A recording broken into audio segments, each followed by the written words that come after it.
Hello बच्चों। आज हम चैप्टर 3 क्लास 12 का फिजिक्स में जो कि करंट इलेक्ट्रिसिटी है उसके आज ओल्ड डेरिवेशन कंप्लीट करने वाले हैं। जैसे कि मैं आपको पहले ही बता देता हूँ, कभी आप कंफ्यूज ना हो। आज हम करेंगे ओम्स लॉ क्या होता है, ठीक है ना। मैं मतलब बीच का इंट्रोडक्शन ले रहा हूँ, मैं कुछ वो नहीं करवा रहा हूँ कि कभी आप कहने लगो कि सर आप पूरा चैप्टर नहीं करवा। मैं बस खाली वो डेरिवेशन कर रहा हूँ। ओके, पहले को रहता हूँ आपका है ओम्स लॉ। दूसरा relation between resistance and resistivity, drift velocity, और फिर आपका रिलेशन बिटवीन वीडी यानी कि ड्रिफ्ट वेलोसिटी एंड करंट। फिर करवाता हूँ derive an expression for resistance and resistivity of a conductor, और ड्राइव एन एक्सप्रेशन ऑफ या से of conductivity in term of charge, mass, number of density and relaxation time. All derivation are most important for boards आ सकते हैं इसके। और drive relation between current density J and drift velocity यानी कि VD of the charge carrier space, ठीक है। और ओम्स, ये microscopic form of Ohm's law, ये दोनों डेरिवेशन जो आप देख रहे हो कि drive relation between current density, conductivity, इनकी सिग्मा कंडक्टिविटी जो सिग्मा है, एंड इलेक्ट्रिक फील्ड जो ये है, ये माइक्रोस्कोपिक फॉर्म ऑफ ये है। और मैं दूसरा मैंने ये अपने खुद की तरफ से बनाया हुआ कंसेप्ट है। तो relation between current, resistance and resistivity of conductivity, इसके मैथमेटिकल्स करवाने। फिर मैं करवाने वाला हूँ आपके लिए, यहाँ आपके लिए बता देता हूँ कि मैं कॉम्बिनेशन ऑफ रेजिस्टेंस आपको करवाने वाला हूँ। कॉम्बिनेशन ऑफ रेजिस्टेंस यानी कि पैरेलल रेजिस्टेंस, या आप कह सकते हो आप पैरेलल रेजिस्टेंस या सीरीज रेजिस्टेंस के बारे में बताने वाला हूँ। सो वी स्टार्ट करते हैं बिना किसी देरी के। पहले 2 मिनट टाइम लगेगा, ठीक है ना। मैं एक बार स्टार्ट कर देता हूँ इसको। तो पहला जो है वो है मेरा ओम्स लॉ, ठीक है ना। ओम्स लॉ स्टार्ट कर, ठीक है ना। Wait for a minute.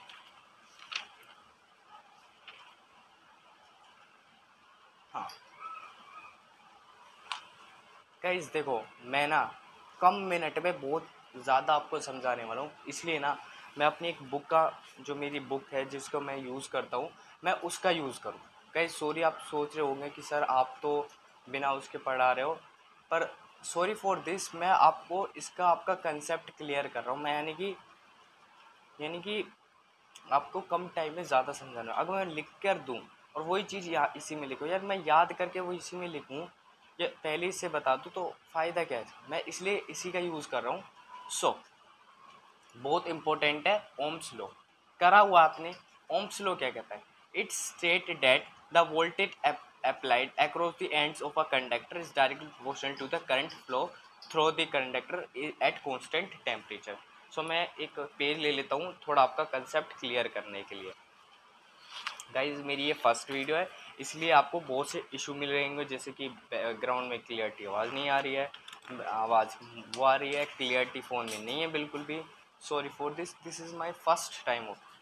तो ओम्स लॉ क्या कहता है? ओम्स लॉ ये कहता है कि अगर आपने कंडक्टर के अंदर वोल्टेज अप्लाइड कर दी, वोल्टेज का मतलब मैंने बैटरी अटैच कर दी, मैंने क्या कर दिया? बैटरी अटैच कर दी। तो मैंने बैटरी जब अटैच करी, उसमें क्या होगा आपको पता है, इलेक्ट्रॉन को एक स्पेसिफिक डायरेक्शन मिल गया, ठीक है।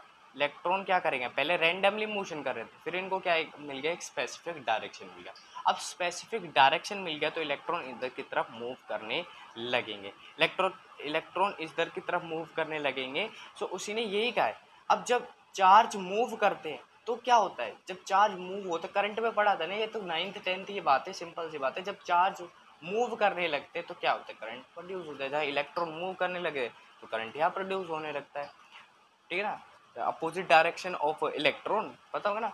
तो वही कह रहा है इसमें कि जैसे कि इसमें आपसे ये कह रहा है कि it's state that the voltage, यानी कि जो वोल्टेज हमने अप्लाइड करी, हमने जो वोल्टेज यानी कि बैटरी अप्लाइड करी across the end of the conductor, यानी कि कंडक्टर के around, is directly proportional to the current, यानी कि V is directly proportional to current, current flow through the conductor. Current flow कर रहा था ना, वही है कि V is directly proportional to I।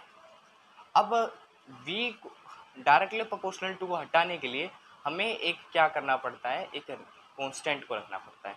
तो हमने R चूज करा।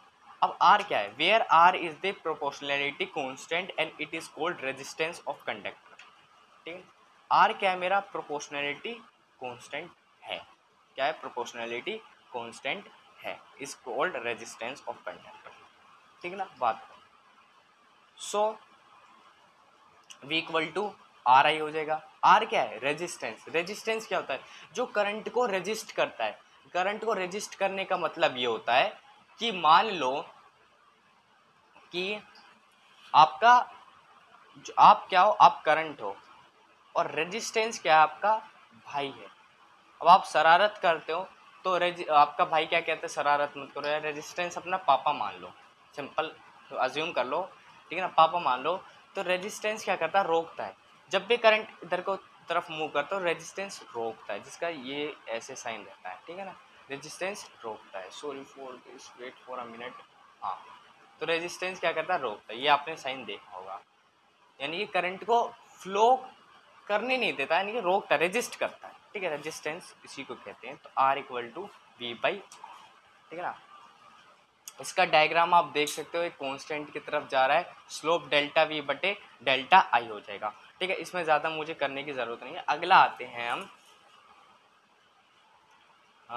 Relation between resistance and resistivity. ठीक है ना, तो पहले मैं इसका वो दिखा देता हूँ आपका क्या रहता है। सो वेट फॉर अ मिनट, ठीक है ना। हाँ, किया गया। Right the relation between resistance and resistivity of a conductor which is the quantity. इसको मैं आपको खुद ही समझाता हूँ। इसमें सिंपल लाइन में कहा है, रेजिस्टेंस एंड रेजिस्टिविटी क्या होता है। तो रेजिस्टेंस देखो, जो हमारा रेजिस्टेंस है ये डायरेक्टली प्रोपोर्शनल टू होता है लेंथ के, यानी कि आपकी लेंथ जितनी बड़ी होगी, लेंथ जितनी बड़ी होगी उतना ही आपका रेजिस्टेंस होगा। भाई जितना बड़ा आपका भाई, यानी कि सॉरी फॉर दिस, लेंथ, यानी कि जितना बड़ा आपका रास्ता होगा, रेजिस्टेंस आपको उतना ही तंग करेगा, करंट को उतना ही सारा वो परेशान करेगा। भाई जितनी बड़ी लेंथ होगी, यानी कि जितनी बड़ी लेंथ होगी तो रेजिस्टेंस को उतनी टाइम ही परेशान करेगा। और R is inversely proportional to A, यानी कि अगर एरिया हमारा ज़्यादा है तो करंट आराम से फ्लो करेगा। अब एरिया बिल्कुल कम है तो क्या करेगा, रेजिस्टेंस जो है बढ़ जाएगा। तो वही कह रहा है कि एरिया कम होने पर रेजिस्टेंस बढ़ता है और एरिया के बड़े होने पर रेजिस्टेंस घटता है। ये सिंपली मैथमेटिक्स। अब इस डायरेक्टली प्रोपोर्शनल टू होगा हटाने के लिए R equal to rho L by A लगाना। R equal to rho L by A लगाना। रो क्या है, रेजिस्टिविटी होती है। रो क्या है, रेजिस्टिविटी होता है, ठीक है ना, रेजिस्टिविटी होता है। रेजिस्टिविटी क्या है, करंट को कितना रेजिस्ट करेगा वो होता है। करंट को कितना रेजिस्ट होता है, इसकी एक फिक्स वैल्यू होती है, ठीक है ना, इसकी फिक्स वैल्यू होती है। ओके, आगे बढ़ते हैं। सो आगे हमारा जो है वो है drift velocity. Guys this is the most important derivation, बता रहा हूँ मैं आपको, इसको आप कर सकते हो तो कर लेना, ड्रिफ्ट वेलोसिटी, ठीक है। सो मैं अपना ही गाइस, वैसे मैंने ना ड्रिफ्ट वेलोसिटी के बारे में बताया हुआ है, थोड़ा और बता देता हूँ इसके बारे में क्या होता है, ठीक है ना। तो ड्रिफ्ट वेलोसिटी के लिए मैं गाइस थोड़ा पे ले रहा हूँ, मैं आपका टाइम टाइम कम टाइम है, ज़्यादा वो करूँगा। तो ड्रिफ्ट वेलोसिटी क्या होता है, भाई एक कंडक्टर के अंदर क्या करता है, रैंडमली मोशन होता है। किसका होता है रैंडमली मोशन, इलेक्ट्रॉन्स का होता है। अगर मान लो देखो, पहले क्या था, कंडक्टर था, खाली क्या था, कंडक्टर था। उस कंडक्टर के अंदर क्या था, इलेक्ट्रॉन्स मूव कर रहे थे, मन कर रहा था कहीं भी मूव कर रहे थे, ठीक है। अगर मैं उसकी वेलोसिटी बताऊं तो उसकी वेलोसिटी कितनी होती है, या एवरेज वेलोसिटी वो 0 होती है। आप कहोगे सर कैसे, क्योंकि भाई एक इलेक्ट्रॉन इधर की तरफ जा रहा है, एक इलेक्ट्रॉन इधर की तरफ जा रहा है, तो ये आपस में कट जाते हैं, ठीक है ना। आप कह सकते हो कि due to random motion of electron initial average velocity zero होती है, ठीक है ना। इसका वो मान लो अब मैंने क्या करा, मैंने एक लगा दिया कंडक्टर। गाइस राइटिंग भी थोड़ी बहुत बेकार है, सो एडजस्ट कर लेना, मैं आपको वो करवाना चाहता हूँ, ठीक है ना। तो ये क्या होगा आपका इलेक्ट्रॉन, जब मैं इसको लगा दूंगा तो इलेक्ट्रॉन किस में डायरेक्शन में, एक स्पेसिफिक डायरेक्शन उसको मिल जाएगी। धक्का मुक्की करेंगे बट इनको एक स्पेसिफिक डायरेक्शन मिल जाएगी। उस वेलोसिटी, किस वेलोसिटी के साथ ये आगे बढ़ेंगे, हमें वो निकालना है, ठीक है ना। तो ड्रिफ्ट वेलोसिटी कहता है it is defined as the average velocity with which free electron, यानी कि एवरेज वेलोसिटी क्या होता है, जो फ्री इलेक्ट्रॉन होते हैं ऑफ अ कंडक्टर के अंदर गेट ड्रिफ्टेड यानी कि गेट ड्रिफ्टेड यानी कि धकेलना। ड्रिफ्ट का मतलब ऐसे धकेलना होता है। Drift towards positive end of conductor, यानी कि जहाँ पॉजिटिव था वहाँ की तरफ ये क्या होने लगेंगे, ड्रिफ्ट होने लगेंगे, ठीक है ना, ड्रिफ्ट होने लगे। ऐसा मान लो कि ये इलेक्ट्रॉन थे, किसी ने आके यहाँ 10,000 रुपये लिख दिए, यहाँ कोई पर्सन थे, जो हम ये पर्सन थे, यहाँ के किसी ने 10,000 रुपये रख दिए। और वो 10,000 रुपये वैसे रखता कौन है, बैटरी रखती है, ठीक है ना। यहाँ वोल्टेज क्रिएट होता है, यहाँ नेगेटिव आ जाता है या पॉजिटिव आ जाता है। तो 10,000 रुपये रख दिए और लोगों में भीड़ ऐसी मची कि एक ही डायरेक्शन में सब चलने लगे, धक्का मुक्की के साथ चलने लगे। अच्छा, तो इलेक्ट्रॉन को एक स्पेसिफिक डायरेक्शन मिल गया, तो ये with which free electrons of a conductor get drifted towards a positive end of conductor when potential is applied, यानी कि हमने पोटेंशियल क्या है, बैटरी, यानी कि हमने पोटेंशियल क्रिएट करा ना, बैटरी इसमें बने, potential it applies across the ends of the conductor. Simple, कुछ नहीं करा, जो हमने बताया था वो हमने करा है। अब देखो, consider a conductor of length L, ठीक है, हम एक लेंथ एल ले रहे हैं, क्या ले रहे हैं, लेंथ एल ले रहे हैं, N let N be the number of electron in the conductor, यानी कि एन क्या है, नंबर ऑफ इलेक्ट्रॉन, यानी कि इलेक्ट्रॉन जो है ना, इसके अंदर इलेक्ट्रॉन है वो हम ले रहे हैं इन the conductor moving with velocity. अब वो इलेक्ट्रॉन क्या कर रहे हैं, मूव कर रहे हैं, ठीक है ना। ये इनिशियल केस है, जब हमने पोटेंशियल ऐड नहीं करा तब का केस है ये, ठीक है। तो वेलोसिटी होगी उनकी, तो मैंने कहा यू एवरेज इक्वल टू एक इलेक्ट्रॉन का चार्ज, सॉरी चार्ज नहीं, वेलोसिटी, और दूसरे इलेक्ट्रॉन की वेलोसिटी प्लस तीसरे इलेक्ट्रॉन की velocity equal to U N आ जाएगा, यानी कि जितना अपॉन में एन, क्योंकि एवरेज कैसे निकालते हैं, जितना आपको दिया जाए उतना अपॉन में एन, यानी कि जितना है वो, भाई एवरेज ऐसी तो निकालते हैं, अपॉन में एन जितना है वो इक्वल टू जीरो। यहाँ पर आप देख रहे हो जीरो लगाया, जीरो का मतलब मैंने बताया था कि due to random motion of electron initial average velocity zero, cut जाएगा। तो इसको मैं इसी को यही मान लूँगा, ठीक है ना।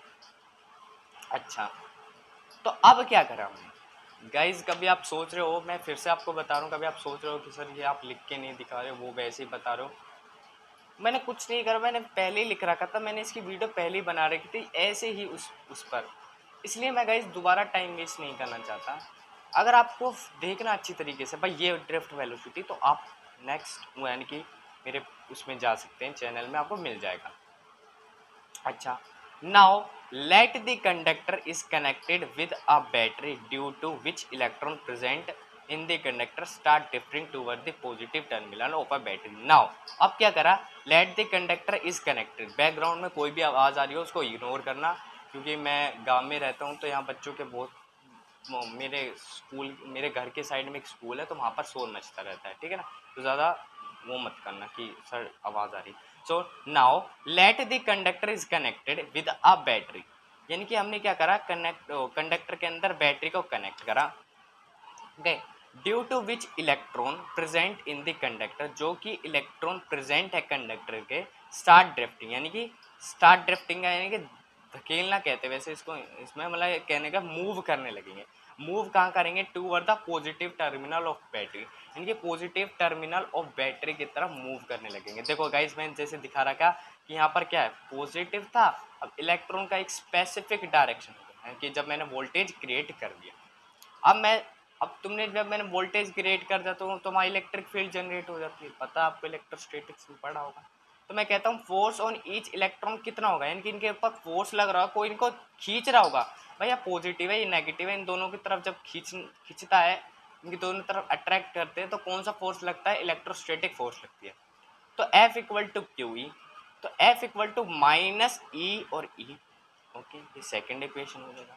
According to Newton law F equal to M A, इनके एम ए आ जाएगा, क्या आ जाएगा, F equal to M A. ये मेरा हो जाएगा थर्ड इक्वेशन, यानी कि यार न्यूटन का भी तो लॉ लगेगा, न्यूटन हर जगह भैया, हर जगह न्यूटन तो हर जगह लगेगा। ओके ओके ठीक है। अब मैंने क्या करा, अब गाइज मैंने क्या करा, देखो मैंने फर्स्ट क्या करा, मैंने एक तो एफ इलेक्ट्रो किसके थ्रू निकाली, इलेक्ट्रोस्टैटिक्स के थ्रू निकाली। गाइज इसको ना फर्स्ट इक्वेशन मान लेना, आप इसको फर्स्ट इक्वेशन मान लेना। और पहली बात तो मैंने पहले इलेक्ट्रोस्टैटिक की फोर्स लगाई, F equal to E electron का charge into E minus, electron में कौन सा चार्ज रहता है, नेगेटिव, और इलेक्ट्रोस्टैटिक फोर्स यानी कि इलेक्ट्रिक फील्ड है ये, ओके। इसको सेकंड इक्वेशन मान लेना। अकॉर्डिंग टू न्यूटन लॉ, यानी कि Newton law F equal to M में लग जाएगी। अच्छा, अब दोनों फोर्स इक्वल हो जाएंगी। अब जैसे ही दोनों फोर्स इक्वल होंगी तो आप देखोगे M into A equal to minus E into E, तो एक्सेलरेशन कितना होगा, माइनस ई और m यहाँ पर आ जाएगा, सिंपल मैथ है। इसको आप फोर्थ इक्वेशन मान लेना, ठीक है। अब याद रखना, it is constant acceleration for each electron in the conductor. एक बात असम्पशन में याद रखना कि जो इनका जो एक्सेलरेशन है वो कांस्टेंट रहेगा, ठीक है ना। एक्सेलरेट जो इलेक्ट्रॉन का रहता है वो कांस्टेंट रहता है, ठीक है ना। अगर आप किसी इलेक्ट्रॉन को मूव करवा रहे हैं तो जो इनका एक्सेलरेशन है जो धीरे धीरे बढ़ते जाते हैं वो कांस्टेंट रहता है, ठीक है ना, ये असम्पशन है। Final velocity of individual electrons are given by, यानी कि अब हम वेलोसिटी निकालेंगे फाइनल की, हमने इनिशियल की निकाली थी, अब फाइनल की निकालेंगे, ठीक है। तो आपने 9th में पढ़ा होगा v equal to U T plus half A T square, ऐसे फॉर्मूले पढ़े होंगे। बट इसमें हमें ऐसा लाना जिसमें एक्सेलरेशन हो, टाइम हो और वेलोसिटी हो। सो मैंने ये ले लिया v1 इक्वल टू u1 81, ए मैंने ऐसा लिया क्योंकि ये क्या है, कांस्टेंट है, 81 हो गया, ठीक है। ये क्या है, ये इलेक्ट्रॉन की वेलोसिटी। v2 ले लिया u2 प्लस 82 और v3 ले लिया u प्लस a3, ऐसे कर करके मैंने सारे वो ले लिए, क्या ले लिए, वेलोसिटी ले लिए इलेक्ट्रॉन की, जब हम क्या कर रहे हैं, हम बैटरी से कनेक्ट कर रहे हैं कंडक्टर को, ठीक है। तो मेरा v एवरेज क्या हो गया, v1 v2 v3 v4 को ऐड कर दो अपॉन में n, पहले की तरह हमने करा। अब मैंने v1 में जो वैल्यू पुट करी है ना, ये वाली, ये वैल्यू पुट कर दो इसकी तरफ, तो मैंने इसकी तरफ वैल्यू पुट कर दी, सिंपली u3 83 ये वैल्यू पुट कर दिया, अपॉन में n कर दिया। अब मेरा मन कर रहा है कि मैं जो u1 वाली टर्म है, u2 वाली टर्म है और u3 वाली टर्म है, मैं इनको एक साइड लिख लूँ। मैंने क्या करा, u1 u2 u3 वाली टर्म को एक साइड लिख लिया, अपॉन में n कर दिया। अपॉन में a क्या है, a कॉमन है तो मैं a बाहर ले लिया, प्लस कर दिया, ये प्लस का साइन है, ठीक है ना। a और t1 plus t2 plus t3 dash dash dash tn upon n, ठीक है ना, n। ये क्या कर दिया, टाइम पे। जब आप इनको ऐड करोगे ना तो ही ये वाली सिचुएशन फिर से बन जाएगी, आप करके देख लेना बेशक एग्जाम्पल के से।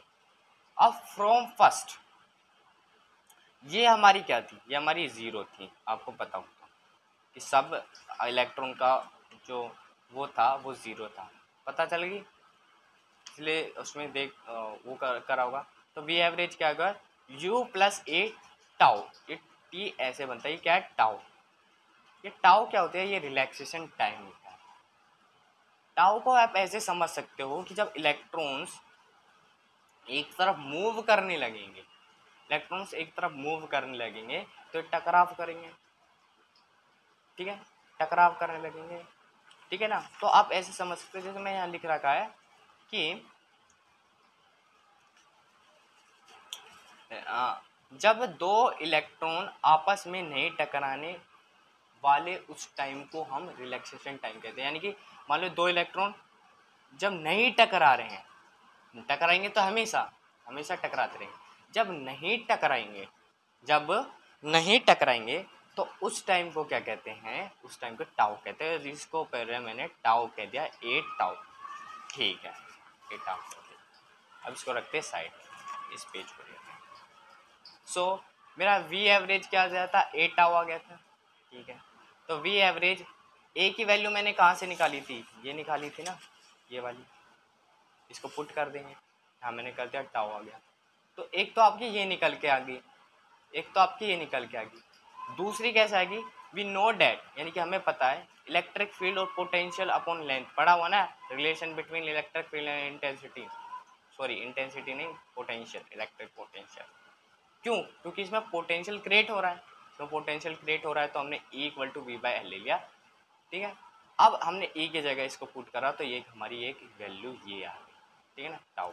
टाउ याद रखना, जब दो इलेक्ट्रॉन आपस में नहीं टकराते हैं उस टाइम को हम रिलैक्सेशन टाइम कहते हैं, ठीक है ना। आप अपने टीचर से और डिस्कस कर लेना इसके बारे में, अगर टीचर नहीं है यानी कि आप कहते हो कि सर नहीं, मतलब हम नहीं कर पाएंगे इस चीज़ को, सो आपको क्या करना है, आपको सर्च कर लेना है, आपको उसमें मिल जाएगा। अच्छा, अब बात करते हैं ड्रिफ्ट वेलोसिटी हो गया, relation between V D and current, ठीक है ना, relation between V D and current, ठीक है।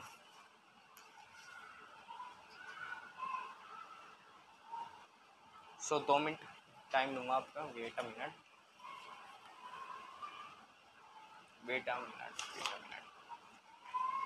रिलेशन बिटवीन रेजिस्टेंस, हाँ हो गया, relation between V D and E68।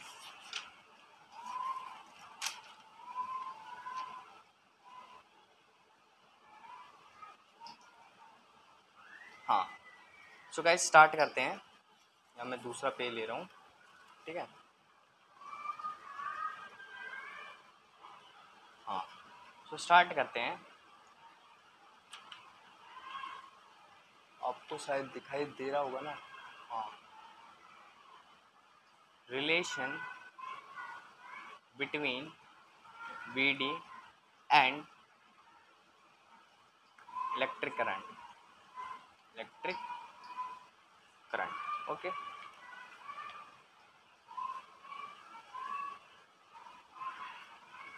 सो अब relation between V D and की, यानी कि जो इलेक्ट्रॉन्स मूव करें और इलेक्ट्रिक करंट, उसके बारे में हमें निकालना। तो एक ये ले लेंगे भाई, हमारे एक कंडक्टर है, इसका लेंथ L है, एरिया E है, ठीक है। L क्या है, लेंथ ऑफ कंडक्टर, एरिया क्या है, cross section area of conductor है। अब N क्या मान लेते हैं, N मान लेते हैं, N क्या रहता है, number density of free electrons, इनकी N क्या मान लेते हैं हम, N मान लेते हैं number density of free electron, यानी कि फ्री इलेक्ट्रॉन की डेंसिटी मान लेते हैं कितनी है, ठीक है, वो मान। So number of electron in a conductor कितने होते हैं, गिवन बाय, कितने होते हैं, सिंपल सी बात है यार। सो बात करें number of electron in a conductor given by, यानी कि कितने इलेक्ट्रॉन रहते हैं गिवन बाय। सो इसको N मान लेते हैं, तो N क्या रहेगा, N इंटू ए एल हमारा वॉल्यूम होता है, ठीक है, ए एल क्या होता है, वॉल्यूम होता है।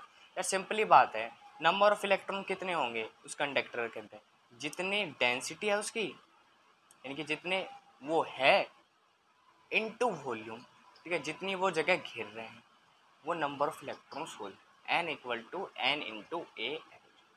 अब मैं तुमसे पूछा चार्ज ऑन कंडक्टर कितना होता है, तो आपने पढ़ा होगा Q इक्वल टू एन, पढ़ा हुआ है, तो Q equal to N A L कर सकता हूँ।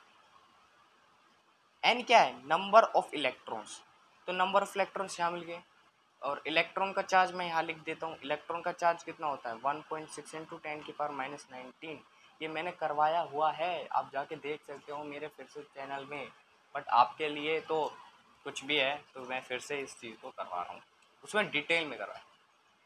देखो सिंपल बात है, पहले मैंने कहा number of electron in a conductor कितना होता है, तो इसको नंबर ऑफ इलेक्ट्रॉन को मैंने n मान लिया।